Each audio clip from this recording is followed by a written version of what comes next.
সালামু আলাইকুম। ৪৫তম বিসিএস ৯০ দিনের প্রিলিমিনারি প্রস্তুতির ডে 30তে আপনাদেরকে স্বাগত জানাচ্ছি। সুপ্রিয় শিক্ষার্থী বন্ধুরা, ইংলিশ থেকে আজকে আমরা যে অংশটা পড়ব সেটা হচ্ছে ওয়ান ওয়ার্ড সাবস্টিটিউশন, যেটাকে আমরা বাংলায় বলে থাকি এক কথায় প্রকাশ। হ্যাঁ, তো এটা অনেকটা ওই এক কথায় প্রকাশের মতোই। তো এই আমরা গতকাল যেমন দেখেছিলাম যে গত ক্লাসে আমরা দেখেছিলাম যে ইডিয়ম এবং ফ্রেজ। হ্যাঁ, তো ওইটার ক্ষেত্রে আমরা বলেছিলাম কি যে বাংলার ক্ষেত্রে যেমন মুখস্থ অংশ আসে তেমন ইংলিশের ক্ষেত্রেও কিন্তু এরকম অনেকগুলো মুখস্থ অংশ আছে।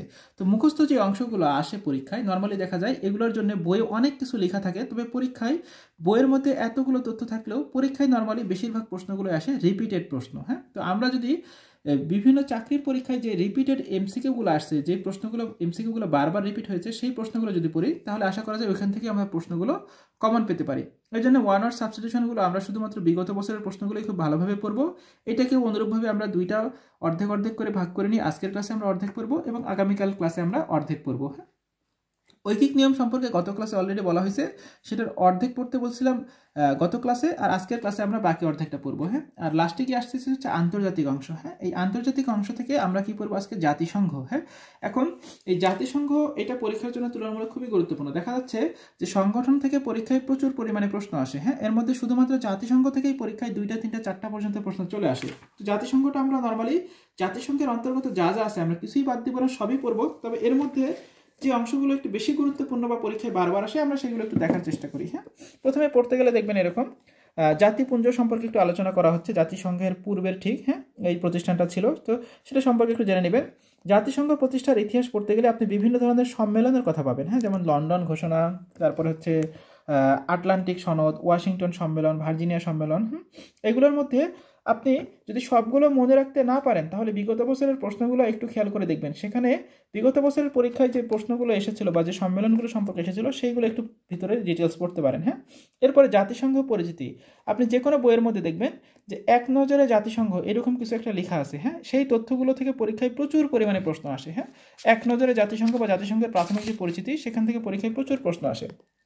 এরপরে জাতিসংঘের যে মূল অঙ্গ সংস্থা 6টি। হ্যাঁ, সাধারণ পরিষদ, নিরাপত্তা পরিষদ, এরকম যে 6টা অঙ্গ সংস্থা আছে এর মধ্যে পরীক্ষায় বেশিরভাগ সময় প্রশ্ন আসে দেখবেন সাধারণ পরিষদ এবং হচ্ছে নিরাপত্তা পরিষদ। এই দুইটা অংশ থেকে পরীক্ষায় প্রশ্ন বেশি বেশি আসে। এই দুইটা পরিষদ সম্পর্কে বিস্তারিত জানবেন, বাকিগুলো আপনি যে কোনো একটা বইয়ের মধ্যে যা আছে শুধুমাত্র মূল যে অংশগুলো সেগুলো একটু রিডিং করে ফেলতে পারেন এবং বিগত বছরের প্রশ্নগুলো তো অবশ্যই পড়বেন। হ্যাঁ, এরপরে দেখেন জাতিসংঘের মহাসচিবের যে তালিকা আছে। হ্যাঁ, এই তালিকাটা একটু ভালোভাবে পড়বেন। হ্যাঁ, কোন দেশ থেকে কয়জন ছিল, প্রথম কে ছিল, বা প্রত্যেকেরই কিছু কিছু বিশেষত্ব আছে সেগুলো একটু দেখার চেষ্টা করবেন। এবং প্রথম এবং সর্বশেষ যে মহাসচিব, হ্যাঁ, তাদের নামগুলো কে কোন দেশের এটা একটু মনে রাখার চেষ্টা করবেন।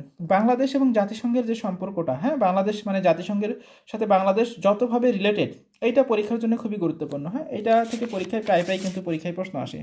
তারপরে যেমন দেখেন শান্তিরক্ষী মিশনে বাংলাদেশ, এইটা পরীক্ষার জন্য গুরুত্বপূর্ণ। এরপরে দেখেন জাতিসংঘের বিভিন্ন যে সংস্থাগুলো আছে। হ্যাঁ, জাতিসংঘের বিশেষায়িত সংস্থা আছে এবং কিছু অন্যান্য অনেক কিছু সংস্থা আছে যেমন আইএলও। হ্যাঁ, এইগুলোর ক্ষেত্রে আপনারা যে কাজটা করবেন, প্রত্যেকটা সংস্থার প্রধান যে কাজটা হবে সেটা হচ্ছে পূর্ণরূপটা জানা। আইএলওর পূর্ণরূপ কি? International labour organisation. হু মানে কি? World health organisation. হ্যাঁ, এইগুলোর ক্ষেত্রে একটা ডাইজেস্টের মধ্যে যে তথ্যগুলো আছে অনেক তথ্য থাকতে পারে, তবে ডাইজেস্টের মধ্যে যে তথ্যগুলো আছে আপনারা সেগুলো পড়তে পারেন এবং বিগত বছরের প্রশ্নগুলো একটু ভালোভাবে খেয়াল করে দেখবেন ওইখানে কি টাইপের প্রশ্নগুলো আসছে। হ্যাঁ, যেমন এখানে দেখেন হু। হ্যাঁ, যেমন বিশ্ব স্বাস্থ্য দিবস 7 এপ্রিল, এই প্রশ্নটা পরীক্ষায় আসে কিন্তু মাঝে মাঝেই। হ্যাঁ, তো এইগুলো আপনারা বিগত বছরের প্রশ্নগুলো খেয়াল করলে একটু দেখবেন। তবে পরীক্ষায় এই নামগুলোই নর্মালি পরীক্ষায় বেশি বেশি আসে যে কোনটা কি নিয়ে কাজ করে। যেমন ইন্টারন্যাশনাল লেবার অর্গানাইজেশন, হ্যাঁ, এটা কি নিয়ে কাজ করতেছে দেখেই বুঝতেছেন, লেবার। হ্যাঁ, ওয়ার্ল্ড হেলথ অর্গানাইজেশন এটা কি নিয়ে কাজ করে? এটা হচ্ছে স্বাস্থ্য নিয়ে কাজ করে। হ্যাঁ, WMO ওয়ার্ল্ড মেটিওরোলজিক্যাল অর্গানাইজেশন এটা কি নিয়ে কাজ করে? আবহাওয়া নিয়ে কাজ করে। হ্যাঁ, এরকমভাবে এই অংশগুলো একটু ভালোভাবে খেয়াল করবেন। অনেকগুলো সংস্থা দিয়ে আছে, ইউনেস্কো, খাদ্য কৃষি সংস্থা, তারপর হচ্ছে কৃষি উন্নয়ন সংস্থা। এই পাশে আরও অন্যান্য সংস্থা আছে। এগুলো হচ্ছে এবার দেখেন এগুলো হচ্ছে অন্যান্য সংস্থা যেমন ইউনিসেফ, ইউএনডিপি। ইউএন থাকলে অনেকটা বুঝবেন যে ইউএন মানে কি? ইউনাইটেড নেশনস মানে কি? এটা হচ্ছে জাতিসংঘের, হ্যাঁ, ডেভেলপমেন্ট প্রোগ্রাম। অনেক সময় নাম থেকে আমরা বুঝতে পারি, যেমন united nations high commissions for refugees. Refugee মানে কি? শরণার্থী। অনেক সময় পরীক্ষায় প্রশ্ন আসতে পারে যে জাতিসংঘের কোন সংস্থাটি শরণার্থী নিয়ে কাজ করে। আপনি যদি পূর্ণরূপে জানেন সেখান থেকে কিন্তু অ্যান্সার করা সম্ভব। হ্যাঁ, এগুলো একটু খেয়াল করবেন এবং কোন সংস্থাটার সদর দপ্তর কোনটা এটা পড়তে হবে। যদিও বা সদর দপ্তর আমরা আলাদাভাবে অবশ্যই পড়বো। হ্যাঁ, সংস্থাগুলো সদর দপ্তর থেকে কিন্তু শুধুমাত্র সংস্থার সদর দপ্তর থেকে প্রায় প্রত্যেকটা বিসিএস পরীক্ষাতে 1 মার্কস বা 2 মার্কসের প্রশ্ন আসে এবং এটার জন্য যে কোনো বই আপনি আলাদা একটা তালিকা পাবেন। হ্যাঁ, এগুলো পড়ার সময় আলাদাভাবে পড়বেন এবং আলাদাভাবেই প্রত্যেকটা সংস্থার সদর দপ্তরগুলো আপনারা ভালোভাবে পড়ে ফেলবেন। তো সুপ্রিয় শিক্ষার্থী বন্ধুরা, দেখা যাচ্ছে যে আমরা যদি শুধুমাত্র এই জাতিসংঘটা খুব ভালোভাবে পড়ি, সেখান থেকে কিন্তু আমরা পরীক্ষায় 2 থেকে 3 মার্কস বা 4 মার্কস পর্যন্ত প্রশ্ন কমন পেয়ে যেতে পারি, যেহেতু এর সাথে এর বিশেষ কিছু সংস্থাও আছে। 1 আওয়ার সাবস্টিটিউশন পড়লে আমরা হয়তো 1 মার্কস কমন পেয়ে যেতে পারি। তো সব মিলিয়ে আজকের কাছ থেকে আমরা 2 থেকে 3 মার্কস বা 4 মার্কস পর্যন্ত কমন পেতে পারি। তো আজকের মতো এখানেই শেষ করছি। ধন্যবাদ সবাইকে।